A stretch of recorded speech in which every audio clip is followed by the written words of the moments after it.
ఇస్లాం అంటే పక్కన పెట్టేస్తే ముస్లింలను చూస్తే భయపడాలా? భయపడమని అంటున్నారు వాళ్ళు. భయపెడుతున్నారు గదా! భయపడ నువ్వు భయపెట్టు. కానీ భయపెట్టడానికి ప్రయత్నం చేయడం గాదు. ఎదురుగా నిలబడితేనే మళ్ళీ మెజారిటీలని నిలబడ్డ వాళ్ళ మీద కేసులేస్తున్నారు గదా! అంటే ఏ కేసులు ఎదుర్కొంటే స్వాతంత్రం వచ్చిందా? ఏ కేసులు ఎదుర్కొంటే రాజ్యాలు నిలిచినాయా? ధర్మం నిలిచిందా? అప్పుడు పోరాటం చేసింది పొరుగు దేశాల నుంచి. కానీ ఇప్పుడు మన వర్గం నుంచే మనం పోరాటం చేయాలి అనంటే ఆ! అది పక్కన ధైర్యం ఇచ్చేవాళ్ళు ముస్లిమ్స్ మన శత్రువులు కాదు. హిందువులు హిందువులకే శత్రువులు. ఇది కరెక్ట్ మాట్లాడుతున్నాను.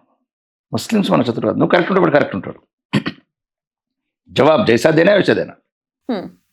నిన్నెవరో నన్ను ఎమ్మెల్యే అని పరిచయం చేస్తున్నారు ఒక ముస్లిం అమ్మాయికి. హ్మ్. అరుమూరు అమ్మాయి అంటే ఆమె కొంత కన్ఫ్యూజ్ ఉంటే చెప్పాను. అక్బరుద్దీన్ ఎట్లున్నాడంటే అంటే అక్బరుద్దీన్ కూడా వాళ్ళ ముస్లిమ్స్ పక్షాన కొట్లాడతాడు, పేదరికం పట్ల కొట్లాడతాడు. నేను కూడా హిందువుల పట్ల కొట్లాడతాను, పేదల పట్ల కొట్లాడతాను. హ్మ్. అంటే నాయకులు అంటే ఇప్పుడు అతని జాతి మీద అతను కొట్లాడుతున్నాడు. అంటే ముస్లిమ్స్ అంటే భయపడాలా అనే పదం ఎవరిది వాడు నిర్ణయించుకోవాలి. భవిష్యత్తులో బంగ్లాదేశ్ కావద్దు మీ బతుకులు అంటే మీరు నిర్ణయించుకోండి. హ్మ్.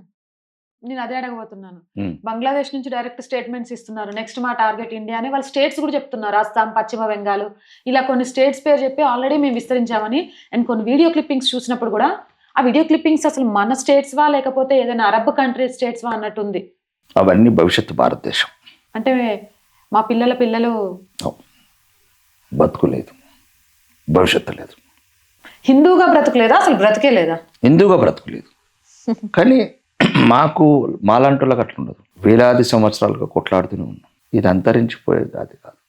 సనాతన ధర్మం ఏదైతే ఉందో మీరు ఒకవేళ కొద్దిగా బాధాకరంగా అంటే అదే కొంతమంది హిందువులకు అర్థం చేసుకోలేకపోతున్నారు. అంటే ఆ దాష్టికాలు దౌర్జన్యాలకు దుర్బలంగా ఉంటాయి, మరి దౌర్జన్యపూరితంగా ఉంటాయి. ఊహించలేము అట్లా చేస్తారు వాళ్ళు. కానీ దీన్ని మాత్రం ఒడిగట్టనీయం. మాలాంటి వాళ్ళు చస్తూనే ఉంటాం. ఈ నేల గురించి ధర్మం గురించి పుడుతూనే ఉంటారు. అంటే ఇప్పుడు ఛత్రపతి శివాజీ లాంటి వాళ్ళు కావచ్చు, మహారాణా ప్రతాప్ లాంటి కావచ్చు, వాజ్పేయి లాంటి కావచ్చు, నరేంద్ర మోడీ కావచ్చు, ఇట్లా రకరకాలుగా వందల మంది ఉన్నారు.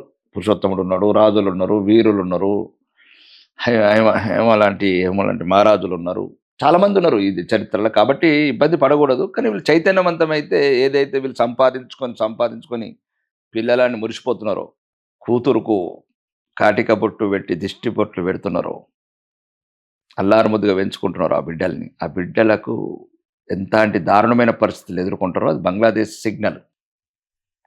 అది బిందువులుగా వదిలేస్తున్నాం. మీ కూతుర్లని మీ ముందే 20 మంది ఎత్తుకపోయి మానభంగం చేయాలా? మీరు 40-50 సంవత్సరాల జీవితం అంతా కష్టపడి సంపాదించుకున్న వ్యాపారాలు కావచ్చు, ఆస్తులు కావచ్చు, మీ కళ్ళ ముందే ధ్వంసం కావాలా? అది మీరు నిర్ణయించుకోవాలి. అది చరిత్ర చెప్తున్నది.